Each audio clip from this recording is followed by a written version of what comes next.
আসসালামু আলাইকুম আমার দর্শকবৃন্দ সবাই কেমন আছেন? ওয়েদারটা দেখেন আজকে অনেক ভালো। তো অনেক দিন পর একটু গ্যাস পেলাম চুলার মধ্যে, যার দরুন একটু বিরিয়ানি রান্না করব। বিরিয়ানি একটা আমার আজকে অনেক দিন পর রান্না হচ্ছে। তো আমার সঙ্গে থাকুন, ভালো লাগলে ভিডিওটা উপভোগ করুন। এখানে বিরিয়ানিতে আমি সবাই যা যা দেন আমিও তাই দিলাম। এখানে আমি প্রথমে পেঁয়াজ কুচি করে নিলাম, বেরেস্তা করে নিলাম। এই যে আমার পেঁয়াজ কুচি বেরেস্তা, আর তারপর পেঁয়াজ কুচি ভেজে তারপর এখানে আদা বাটা, রসুন বাটা, পেঁয়াজ বাটা, রাঁধুনি গরম মশলা, হলুদ বাট, মরিচের গুঁড়া, ধনিয়ার গুঁড়া, জিরার গুঁড়া দিয়ে দিলাম।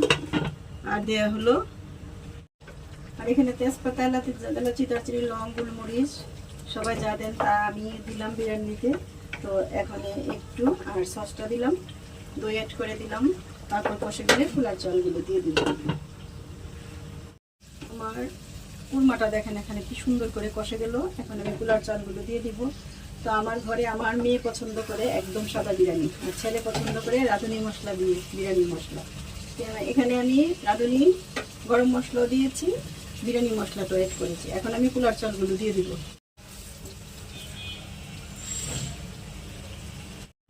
এখানে আমার চাল যেহেতু 1 পট ছিল, মাংস ছিল আধা কেজির চেয়ে বেশি, তাই আমি 2 পট পানি দিয়ে দিব। এখানে গরম পানি দিয়ে দিলাম,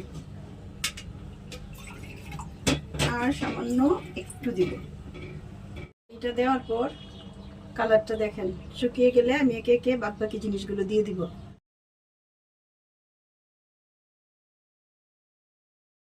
আমি এখানে গোলাপ জল দিয়ে দিলাম।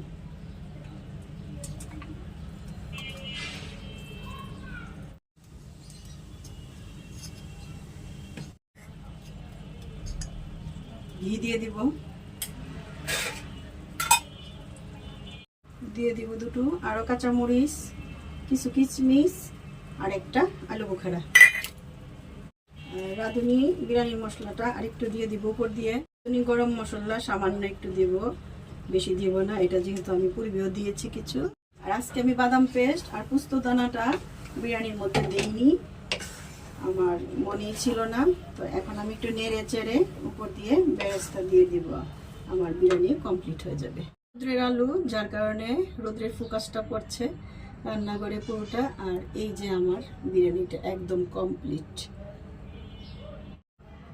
এখানে আমার মাংসটা ছিল 500 গ্রামের চেয়ে বেশি, আর চালটা ছিল 500 গ্রাম থেকে কম।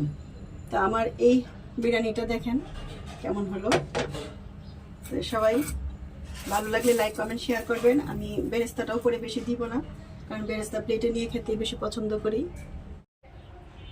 আর বিরিয়ানির সঙ্গে সালাদ না হলে বিরিয়ানি খাওয়া ভালো লাগে না, তাই আমার বিরিয়ানির সঙ্গে সালাদ অবশ্যই লাগবে, আর কোক না হলে তো চলেই না। তো এই ছিল আমার আজকের ভিডিও। যদি ভালো লাগে লাইক কমেন্ট শেয়ার করার অনুরোধ রইল। সবাই ভালো থাকবেন, সুস্থ থাকবেন। আল্লাহ হাফেজ, বাই। আমার বিরিয়ানি এখন খাওয়ার পালা, আমি খেয়ে দেখি কেমন হলো।